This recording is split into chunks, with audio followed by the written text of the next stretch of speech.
When it comes to a sparring class, or even more importantly, a fight, we already have so much to be concerned with damage-wise. We don't want to get our legs chopped and get KO'd. We don't want to get banged to the head and get knocked out. The last thing we want to be worrying about is our body. So today I'm going to show you how I avoid ever getting hurt to the body. We're talking like 20 years of sparring and fighting and never being dropped once. How do I do it? Stay tuned.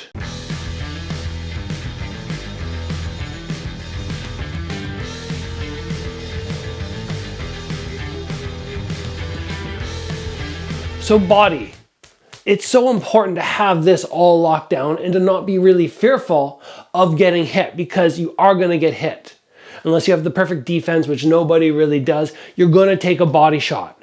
So it's important to understand how we can go about keeping this really safe so we can put the emphasis on protecting our legs and, more importantly, protecting our head. If you think about it, if you don't have to be concerned about this part of your body, like really, you can do low kick conditioning, you can do your body conditioning, and you only have to worry about your head, it makes life so much easier.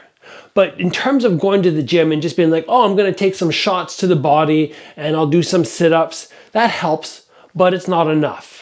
And over, I guess, like I said, about 20 years, I've never been dropped to the body. I've been tagged once or twice, of course, so I went, oh, okay, that kind of hurt, but never to the point where I've been like, oh, okay, that one slowed me down. And I want to share with you guys in a number of steps how I go about doing that. The first one is going to be explaining a concept to you. The next one is going to be showing you some at-home conditioning drills you can do, so you can actually get your stomach used to impact. And then finally, I'm going to take you through a very fast, short ab routine, which I pretty much do every single day. So my trick to not getting damage to the body is very simple, but it takes a lot of practice. And it's something you can do all the time. You can be sitting in a chair at school, you can be driving in your car, and you're going to be able to practice this. When we are taught to breathe, properly breathe. Let's say you go to a yoga class or somebody's talking about belly breathing. They're going to say, inhale and let your stomach fill. And then when you exhale, kind of shrinks down. So you're belly breathing. The thing is, when you belly breathe, in my experience, it's very hard to maintain a tight core, to have that stomach really locked in. And I find in sparring, the more I relax my stomach, the more chance there is somebody's going to catch me when I'm not expecting that technique. And that's really when you get hit. Somebody steps forward and they throw jab, cross, body hook, and I go, okay, block, block. Oh, I see the hook coming, and I flex. It's not that big a deal. It's the shots that you don't see, or the ones you're not expecting when your stomach is loose. So how do we go about keeping the stomach tight but still being able to properly breathe? Well, one of the training methods that I've used throughout the years is, instead of belly breathing, which I'll do the majority of the time because it is better for you, but I will chest breathe. And I want you to note the difference by looking at my stomach. On belly breathing, I'm going, and you can see that stomach sort of flaring in and out. On chest breathing, instead of going this way, I'm going up.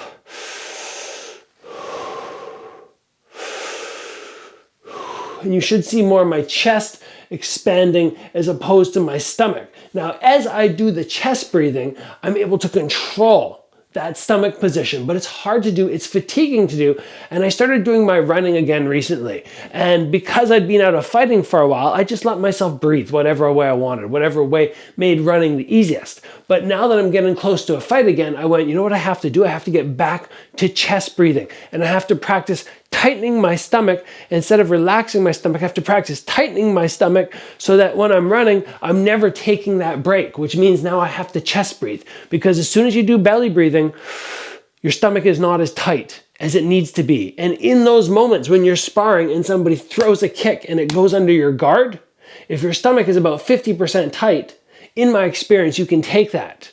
And it's not a big deal. But if you're loose and you're belly breathing, you're on the outside, and somebody hits you now, you're going to drop, even if it's just a little flick. So here's a couple little tips, a couple ways to train. Actually, just let me grab this chair right here.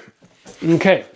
So if I'm sitting in my chair, I'm driving, or I'm at school, a couple of things that I will do sometimes is little knee elevations. Just be sitting here and I'll just elevate my knees slightly. stomach has to tighten, and I have to make sure that I'm not breathing through here. I'm breathing through my chest. And nobody around is going to notice that you're doing something slightly weird. You just do that. I used to do this when I was in university, and just a slight little raise as I was listening to a lecture. In addition, if you're driving, you can practice tighten that stomach as much as you can. Just drive, do whatever, and breathe through the chest. And see if you can maintain a tight stomach without letting it go, relax, for about 10 minutes. Tighten up, 10 minutes. You're going to notice one thing, that your back might start to get a little bit tight. So make sure you're doing back exercises. Make sure you're stretching out your back, because if you just tighten for too long, overall, I do think it'll have a negative impact on the back. But holding that position, squeezing, maybe elevating the legs, and still remembering to breathe, it's helped me so much.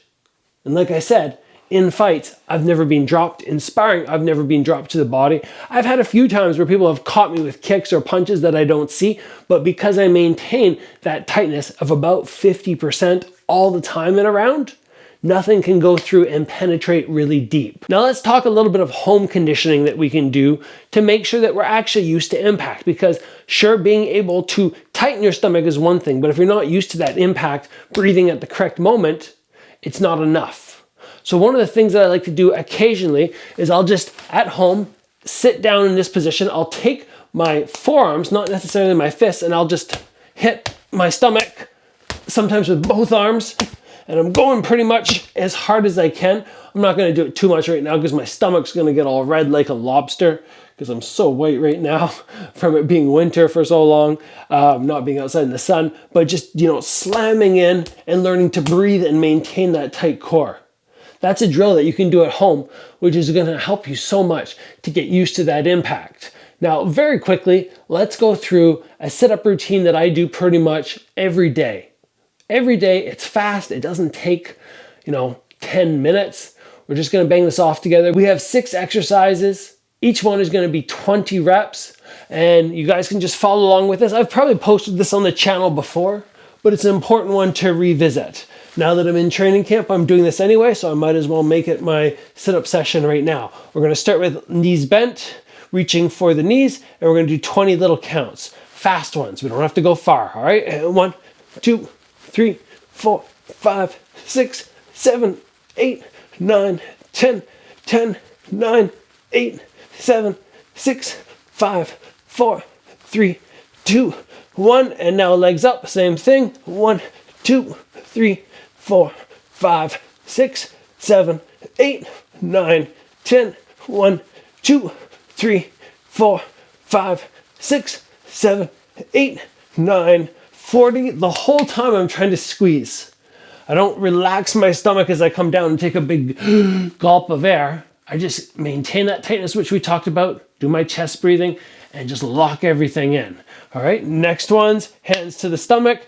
Just rest them there. And 1, 2, 3, 4, 5, 6, 7, 8, 9, 50. 1, 2, 3, 4, 5, 6, 7, 8, 9, 60. I really like those ones because I feel like resting your hands against your abs allows you to really feel what's happening. And if you feel like, oh, my abs are really squeezed, now they're different, they're feeling different, they're more relaxed, they're not flexed, then you recognize, okay, that's happening, correct it. Hands on your stomach is a good thing to practice. All right, next one's reaching for the heels, and 1, 2, 3, 4, 5, 6, 7, 8, 9, 10. 1, 2, 3, 4, 5, 6, 7, 8, 9, 80. Arms crossed over the shoulders. And 1, 2, 3, 4, 5, 6, 7, 8, 9, 90. 1, 2, 3, 4, 5, 6, 7, 8, 9, 100. I find those ones the hardest, but a lot of people find these ones hardest. Legs up. Try not to go bent legs. Try to get right up high, and we're going to touch the toes. And 1, 2, 3, 4, 5, 6, 7, 8, 9, 10. 1, 2, 3, 4, 5, 6, 7, 8, 9, and 1, 20. How long does that take? Not long. Come up. You're kind of, okay, I'm kind of breathing, but I keep my stomach tight. I don't relax it and take in big, belly breaths. Squeeze, see if you can recover. And that's good practice for, okay, come out of a big combo, stomach still squeezed, not totally relaxed. Remember, it's chest breathing instead of belly breathing. But then when you go about the rest of your day, return to the proper breathing when you're engaging your diaphragm. That's all, guys. I hope this helps you protect your body and therefore do a better job guarding up your head and be checking low kicks. Remember, low kick conditioning is also very important. The more you get kicked here, the easier it is to just be like, okay, I'll take the kick and I'm not super scared. Condition, condition, and then protect and protect. Protect that calf as well. You can't just get conditioned on the calf. Very damaging to get hit there, very damaging to get hit here. Thanks for joining, guys. I'll see you back here soon for another video.